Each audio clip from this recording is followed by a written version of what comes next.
Well, good morning, Dr. Mashaphu. Thanks for having us today. Hi, Sandy. Thanks for making time for us. So, I know you're a busy woman, so I'll get to the questions in the interview. Please give us a brief description of your PhD projects or your PhD work. Okay. So my PhD dates back to around 2015, 2016, when I traveled to the US. Yes. And there I was exposed to an intervention that they were using for HIV serodiscordant couples. HIV serodiscordant couples means a relationship where one partner is HIV positive and the other one is negative. Mm.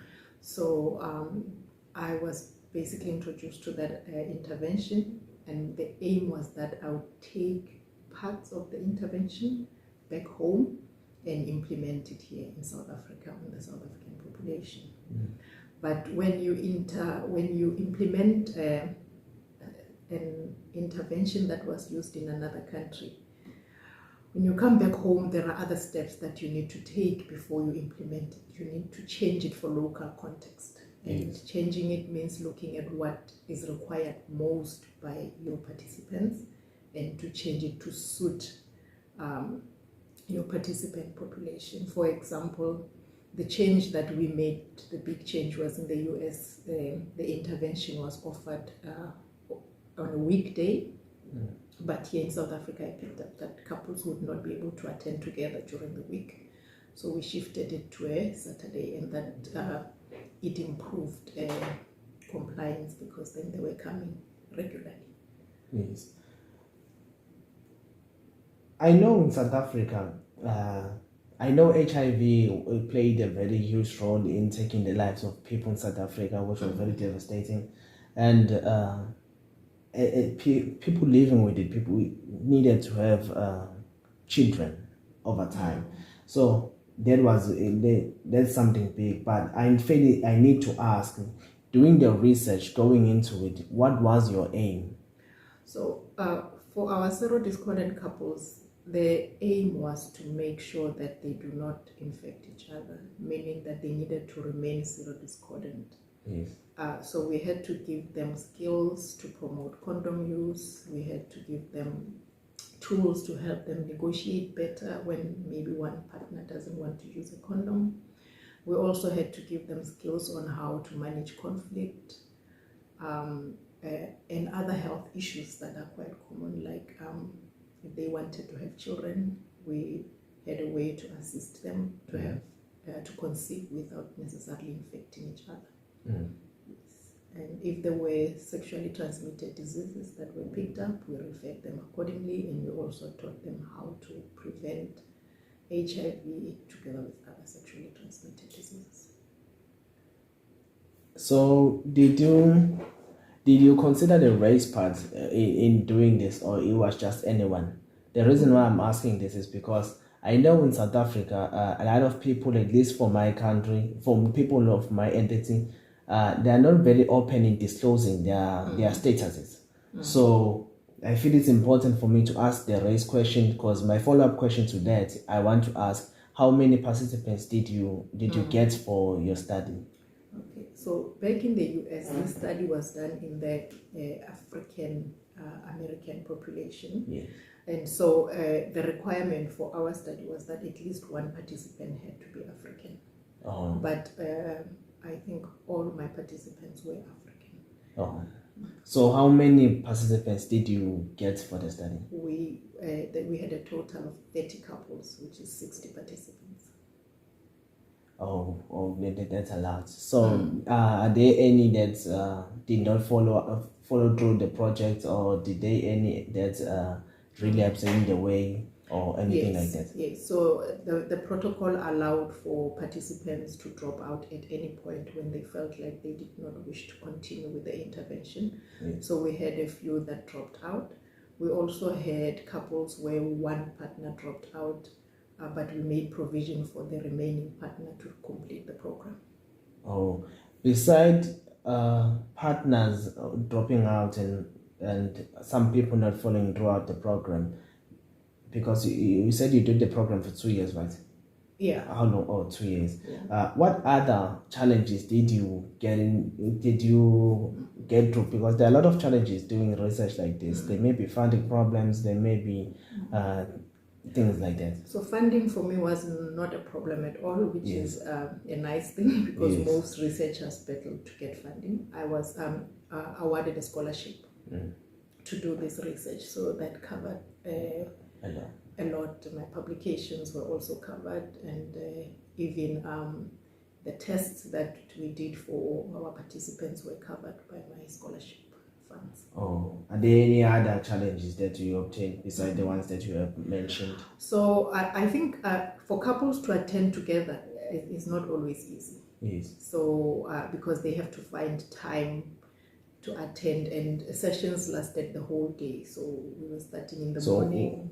One couple per day, or? No, we had 3 to 5 couples per session. Oh, per session. Yes. Per session. So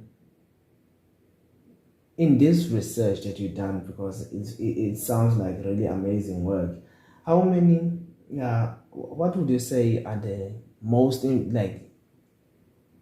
fascinating findings that you found, or what are the most important things that you obtained from this, that you found, I mean? Okay, so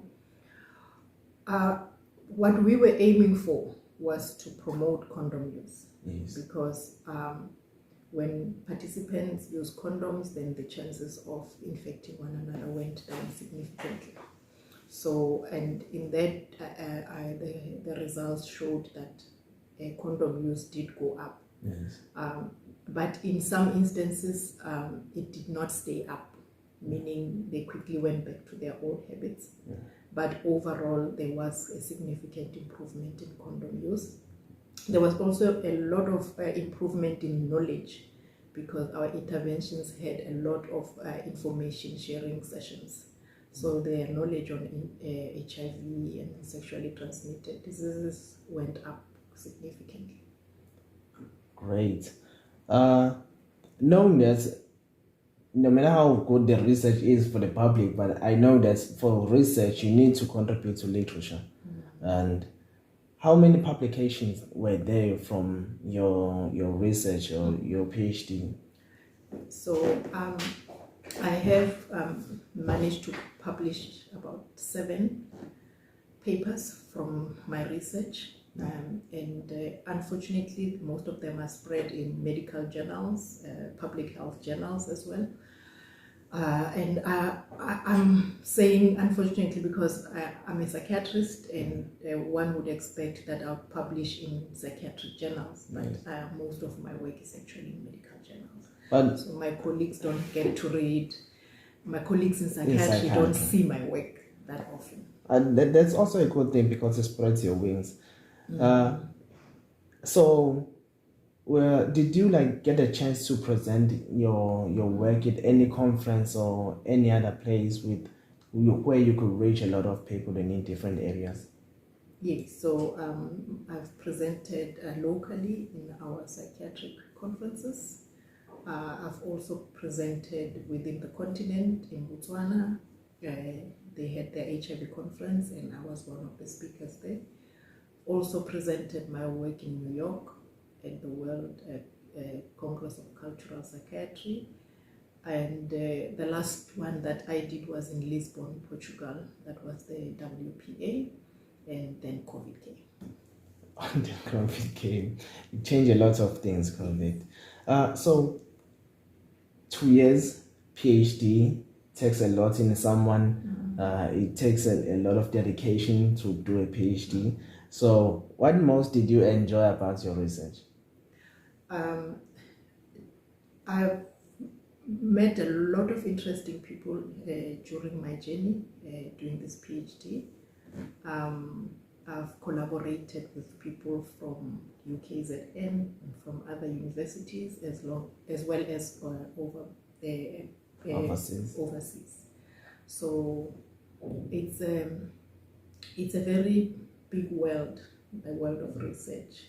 Yes. And you meet a lot of interesting people who do amazing research.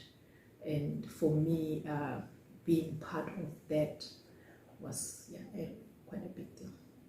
It is a big thing. See, this is where spreading your wings came in, because it helped you reach other places, not just be in the psychiatric domain. So it was a good thing that you published in medical journals. So thank you for giving us your time, Dr. Mashaphu. I know you're a busy woman, so we really appreciate you giving us this opportunity to learn more about your PhD and learn more about ways to prevent infecting each other and living with HIV. So thank you. Pleasure.